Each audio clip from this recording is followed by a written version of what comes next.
Прежде всего хочу подчеркнуть, что история изучения памятников, культуры и вообще всей историографии Османской империи, а конкретно, если брать это именно Константинополь, период завоевания Константинополя, столицы Византии, османами, да, Мехмед Фатихом Султаном, мы знаем, это довольно обширный пласт историографии, который уже описан, изучен в монографиях специализированных и, в общем-то, полностью исследован во многих гранях, да, проявления. Я хотел подчеркнуть, что это все уже давно изведанный пласт, это изведанный период истории мировой культуры и вообще и политики. Но все-таки утверждаю, что существует ряд таких лакун, объективно возникших в результате различных тенденций, скажем, в истории мировой культуры и в то же время в истории лично внутренне тюркских и турецких тенденций и традиций историографии.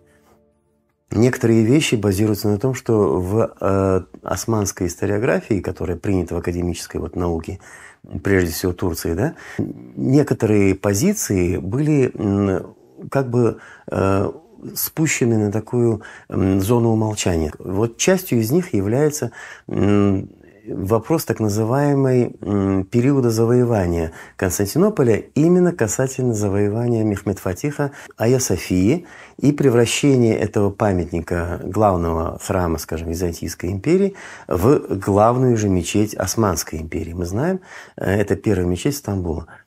При этом, если брать последние публикации, будем как-то ощущать недостаток этих фактов, которые там приводятся. Говорю о чем? Где-то около 12 или 13 лет назад в Крыму была предпринята такая интересная инициатива. Аспирант Таврического национального университета тогда Анастасия Жердева сделала публикацию в результате своих длительных исследований. Такая была трилогия «Легенды Крыма». Аспирант, она базировалась на исследованиях именно легенд коренных народов Крыма. В начале 90-х годов было предпринято издание, такое репринтное издание сборника «Легенды Крыма» Никандра Маркса. Первая публикация была в начале 20 века проведена, и репринтное издание, повторяю, 1992 года. И репринтное издание, то, что нашла Анастасия Жердева, аспирант, при своем погружении в эту тематику, она доказывает, что в репринтном издании недостает 3 финальные легенды, которые существуют в оригинале, изданном в начале 20 века. И, соответственно, среди неопубликованных в 1992 году, упущенных, скажем так, в репринте этих легенд Никандра Маркса, были 3 легенды. И самое интересное, что одна из них, о чем мы начали нашу беседу, касается именно периода завоевания Мехмед Фатихом Константинополя. Собственно, никакого отношения эта легенда не имела и не имеет, в общем-то, к истории или к легендам Крыма, да, в данном случае. Однако тогда Никандр Маркс, это финальная легенда, которая венчает всю эту трилогию, назвал ее «Кровавый след султана». И публикация была со ссылкой на некоего грека Стамера где-то в Одессе. То есть, повторяю, никакого отношения к Крыму и к легендам Крыма эта особо взятая легенда финальная не имела. Почему же Никандр Маркс ее опубликовал, и Анастасия Жердева обнаружила это упущение в репринтном издании, повторяю, и подготовила полностью восполнение того самого недочета, который был предпринят издателями в 1992 году. На страницах газеты «Авдет» Анастасия Жердева опубликовала свои наблюдения, свои выводы, исследования, и включая подлинный текст тех самых легенд, которые не опубликованы были в начале 90-х годов. И, повторяю, таким финальным аккордом всего сборника в результате становится именно легенда «Кровавый след султана». То есть легенда повествует о том, что во время завоевания Константинополя Мехмед Фатих Султан, такой там Показан он как кровожадный деспот, конечно, такой вот сатрап мусульманский, да, который там христианский город и храмы завоевывает. И якобы вот после завоевания Константинополя Мехмед Фатих въехал на коне, значит, внутрь храма Айя София, и вот прямо в залитой человеческой кровью, значит, в этом храме он споткнулся конь, и Мехмед Фатих случайно обмакнул, значит, в эту кровь, извините, христиан, да, свою ладонь, и как-то вот конь встрепенулся, и Мехмед Фатих оперся о колонну Айя Софии и оставил вот этот отпечаток, вот кровавый след султана. Об этом вся легенда. И самое интересное, что на самом деле такой след пятерни на одной из колонн юго-восточного такого коридора Айя Софии, правее от центрального алтаря, он действительно находится. И в XIX веке, и то, что Никандр Маркс публикует эту легенду, это очень четко ложится в канву коалиции антитурецкой, которая, мы знаем, в Европе воевала с Османской империей вплоть до ее крушения. И в европейских столицах это был расхожий сюжет, который во всех путеводителях, когда уже ехали, скажем, восточным экспрессом, некий даже туристический интерес был даже у людей в XIX веке, то всем им предлагалось, значит, найти в Айя Софии вот обязательно вот эту колонну и обнаружить этот след, вот, и со всей этой былью, в кавычках, да, поведать об этом всем окружающим. Соответственно, в результате вот такой активной пропаганды эти туристы с XIX века начиная, вот, так сказать, оболваненные вот такой пропагандой буквально, да, но находя реальный некий такой след, отпечаток ладоней некоего человека, но они убеждались в подлинности всего этого. До сих пор я могу сказать и показать вот ряд изданий, путеводителей по Стамбулу, да, изданий относительно Айя Софии, вы не увидите специальных вот таких публикаций касательно вот этого самого пресловутого следа султана. И при этом я хочу подчеркнуть, что в результате на самом деле это тот самый эпизод, когда как раз-таки стоит не стесняться, в данном случае как турецкая общественность, и научная в том числе, этого факта, а наоборот его как раз-таки проанализировать, понять и как бы поднять на щит даже, я более того скажу. В чем смысл всей этой коллизии заключается? После вот этих вот активных, скажем, медиа или пиар-компаний XIX века, повторяю, турецкие некие публицисты и историки, историографы хотели опровергнуть эти факты, сказать, что да нет, это невозможно, на 9-метровой высоте конь не подскочит, так начали доказывать, что, ну, как бы вот от обратного, да, вот этого не было, этого не может быть и так далее. Но при этом, повторяю, след руки некий отпечатан на колонне напротив юго-восточной стены Айя Софии. Тогда же в следующем номере газеты «Авдет» я откликнулся на эту публикацию и сделал отдельную такую статью, посвященную своему варианту, предложенному в развитии этой тематики. Как специалист в области монументального искусства, в истории мирового искусства, да, и отчасти в традициях, которые вот связаны с тюркскими, мусульманскими, да, культами, я хочу сказать, что в той публикации это было представлено, локализовано только связано с следом руки султана, вот этого отпечатка. Но далее, в результате еще 2 экспедиций, тогда была первая экспедиция проведена в 2007 году мною, и в дальнейшем в 2017, и вот в этом 2023 году, уже не мною лично, а моим братом Экремом Абдульватовым. Пространство, вот Айя Софии в этом месте, не было цельно изучено и исследовано с точки зрения единого пространства, да, которое бы подразумевало первую, скажем, инвокацию, да, вот этого памятника в орбиту исламской цивилизации. В виде чего? Намаз, молитвенный обряд первым лицом османского государства, правильно? Мехмед Фатих султаном. То есть для этого существует ряд протокольных даже мероприятий. И повторяю, тогда я на страницах газеты «Авдет» предложил и доказал, надеюсь, это было исчерпывающе, что это действительно след руки Мехмед Фатих султана. Это действительно кровавый след, отпечатанный лично ладонью Мехмед Фатих султана в 1453 году, в конце мая, при завоевании Айя Софии, Константинополя. Сам Никандр Маркс внедрил вот эту самую легенду, которая никакого отношения не имеет к крымским легендам. Я уверяю, только потому, что в Одессе, в издательстве, в котором он работал, был некий заказ на то, чтобы доминирующий в то время греческий проект России, в том числе, имел место в этом сборнике. Когда в газете «Авдет» было опубликовано вот эти материалы с моими комментариями по поводу того, что это именно кровавый след и именно Мехмед Фатих Султана, но с главным акцентом,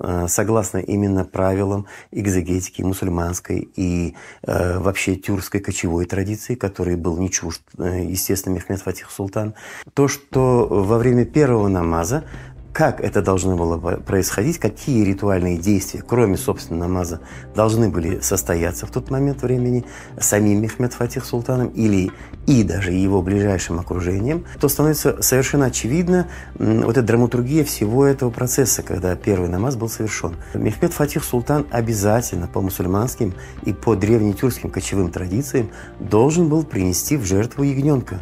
Мы знаем, это главный ритуал, жест мусульманского главного праздника Ид-аль-Фитр, да, или, как мы знаем, Курбан-Байрам.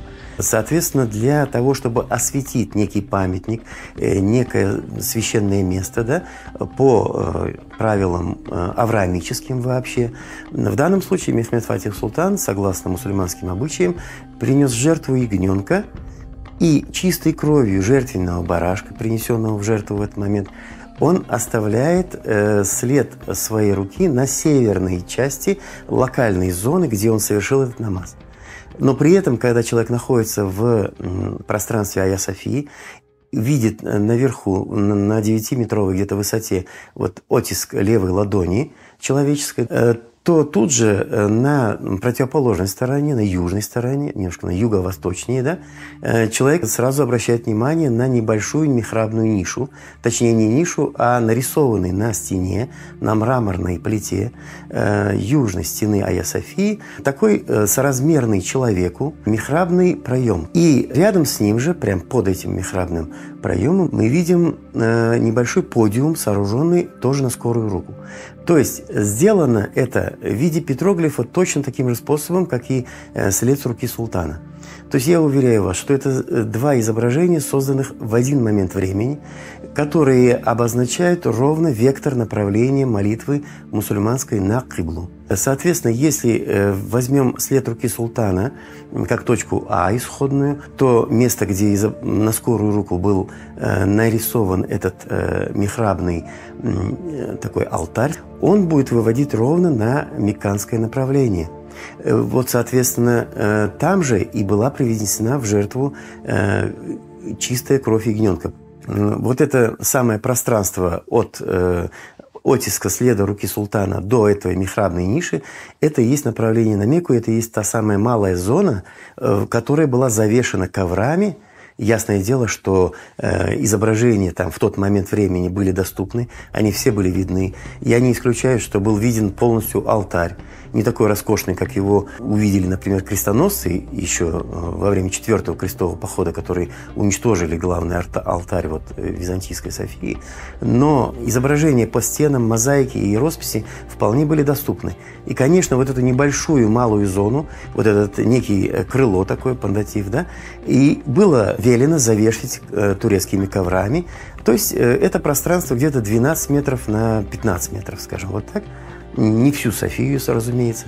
И внутри этого пространства и был сооружен тахтамет высотой в 9 метров, на который взобрался Мехмед Фатих и оставил оттиск левой ладони, повторяю, левой. Это солярный культ в древнетюркских кочевых традициях. И после совершения намаза мы знаем исторические слова Мехмед Фатиха, что теперь это главная мечеть Стамбула, он сказал. И он сказал, что Стамбул – моя столица. Это его первые произнесенные слова после совершения намаза в Константинополе, вот в Айя-Софии. Михраб, который сейчас существует, вот который, кто знает Айя-Софию, там огромный такой роскошный михраб, который сделан турецкими же султанами, и он так в алтарной нише находится немножко в юго-восточную сторону, да, мы знаем, согласно ориентации на Мекку, правильно? Но это михраб, который сейчас существует. И он был сооружен уже после того, как был демонтирован алтарь. А там обязательно должен был демонтирован быть алтарь для этого. А это серьезные инженерные работы. Там должны были быть уже закрашенные или заштукатуренные определенные изображения, там, да, иконописные, точнее, мозаичные. Это тоже серьезные, надо леса строить, делать все это ремонтные работы. То есть этот михраб появился много позже. Думаю, что турецкой общественности, научной, прежде всего, необходимо более серьезно подойти к этому явлению. Этот факт, обратить на него внимание не с точки зрения пропаганды, заангажировавшей, да, вот их взгляд и вот внедривший некий комплекс неполноценности в научное сообщество, даже до сих пор Турецкой Республики, да, а посмотреть на это как, наоборот, на очень важный, позитивный момент, который защитил весь памятник от, мы знаем, разорения. Я утверждаю, что это, в общем-то, открытие, ни больше, ни меньше. И если, допустим, более серьезно к этому подойдет общественность, научная, в первую очередь, музейная общественность, там, той же Айя Софии, то это место как раз стоит особо показывать как именно первую малую мечеть, лично Мехмед Фатихом созданную и лично Мехмед Фатихом освященную. Да? И в этом смысле я еще не касался многих источников. Например, в Западном Казахстане очень много вот связанного с этим в период ранее, еще до Селюджукского султаната, там Карачуэнлу, Ахчуэнлу, вот те самые периоды. Это вот эти оттиски левой ладони, которые присутствуют на святых местах, на всевозможных святилищах или там некрополях, допустим, мавзолеях. Это очень расхожий традиционный пласт такой культуры. И самое интересное, что, например, в контаминации, в данном случае, исламской традиции и тюркской кочевой традиции, заключается в чем еще? Что в этом месте сопрягается южная ориентация древнетюркской культуры, да, которая вот описана очень подробно в труде Александра Васильевича Подосинова. Это ориентация по странам света в архаичных культурах Евразии. И мусульманской киблы вот в этом промежутке, когда на юге находится кибла, да, Мекка. Соответственно, вот для восприятия верного вот этого памятника необходимо, даже не нужно там ничего реконструировать, там все прекрасно видится, сохранено. Прекрасно существует место, два крюка, которым подвязывались вот эти барашки вниз головой. Да? И есть прям видно четкое место, подиум, на который приносился в жертву тот самый первый барашек. Там даже тактильно это место угадывается, и можно просто восполнить этот же жест. Что интересно, с точки зрения уже обращения в мусульманскую мечеть христианского храма, версия того, что во время этого намаза или во время этого ритуала могли присутствовать и христианские, и некие клирики, да, в тот момент времени вполне объективно, потому что Мехмед Фатих Султан после завоевания Константинополя взял себе титул император всех христиан, имея в виду, что он теперь покровительствует христианам в контрапунктом, чему являлось уход под унию Ватикана элиты византийской правящей, это палеологи. Они тогда предали всю вот эту восточно-христианскую доктрину, и Вселенский патриарх стал, или весь двор византийский, да, стал вассалом Папы Римского. Мы знаем, это Флорентийская уния 1439 года, после которой, собственно, уже Мехмед Фатих Султан мог свободно говорить о том, что он возвращает вселенский статус Константинополю. И это было также зафиксировано в виде архитектурно-художественных памятников. Скажем так, из множества затертых или закрашенных, скажем, изображений в виде мозаик, там, каких-то росписей, да, 4 херувима по парусам, гигантские херувимы, шестикрылые серафимы, да, так называемые, они не были уничтожены, не были затерты и скрыты от изображения, да. Лики этих херувимов были прикрыты такими орнаментальными коробами, но при этом они сохранились как именно субстанция 4 сторон света. И это важный акцент, потому что христианская космология вселенский статус патриарха Константинопольского фиксировал в виде вселенной христианской, в виде 4 херувимов, которые на эти части света обращены Вселенной. И вот когда Мехмед Фатих Султан принял титул император всех христиан, соответственно, сохранив херувимов по 4 парусам под куполом Айя Софии, то во внешней стороне, во внешнем контуре, что самое интересное, ровно на осях вот этих самых херувимов были, мы знаем, построены минареты, 4 минареты по периметру Айя Софии. И самое интересное, что тот самый минарет, который ориентирован на юго-восточную стену, там, где первый намаз совершил, мы говорим сейчас, Мехмед Фатих Султан, этот минарет выложен красным кирпичом. Он выделяется относительно всех других красным цветом. Вот такой мотив некоторый, который как бы коннотацию наводит о жертвенной крови, которая была применена Мехмед Фатихом при освящении этого памятника. И я думаю, вслед за тем указом, который издал турецкий президент Реджеп Таyyip Эрдоган, мы знаем о возвращении статуса мечети, да, Айя Софии. То есть необходимо восполнить или дополнить этот указ еще и вот таким жестом, который когда-то, ровно 570 лет назад, провел сам Мехмед Фатих Султан, и совершить такие там возле этого михраба повторное жертвоприношение и вот повторить как бы тот самый жест, естественно, не в точности, как сделал Мехмед Фатих, но это вполне легитимно и правильно было бы сделать. И это место сохранить как первую мечеть Стамбула. Вот о чем и была сегодняшняя наша беседа. Спасибо большое и до следующих тем и встреч. Что касается крымского контекста, я должен сказать, что в законах Османской империи, особенно или конкретнее в своде памятников законодательных, который был опубликован еще в 17 веке, Селяхдар Паша, такой визирь османский, и называется он Селяхдар Тарихи, там на 610 странице опубликована такая фетва султана, то есть законодательный акт халифа османского, о том, что право на османский халифат, на трон Османской империи в случае пресечения династии Османов сохраняется или передается династии ханов Гиреев крымских. И это в тот момент времени было продиктовано рядом обстоятельств, которые были связаны вокруг Османского двора. Но никто эту константу еще не отменял. И мы знаем, что на данном этапе республиканская Турция, если там проходило в свое время период был революционный, и свержение османского трона было, мы знаем, и на нынешнем этапе это Турецкая республика, то в Крыму крымско-татарская общественность, которая в историческом контексте не свергала своего падишаха революционными методами, да, то мы имеем полное право восстановить, предположим, если появится хан на своем законном месте, да, наследник, потомок Гиреев, и в этот момент автоматически трон османского халифата, всей Османской империи, автоматически возникает в этом самом месте, где примет присягу на Коране крымский хан. То есть это актуально и до сих пор.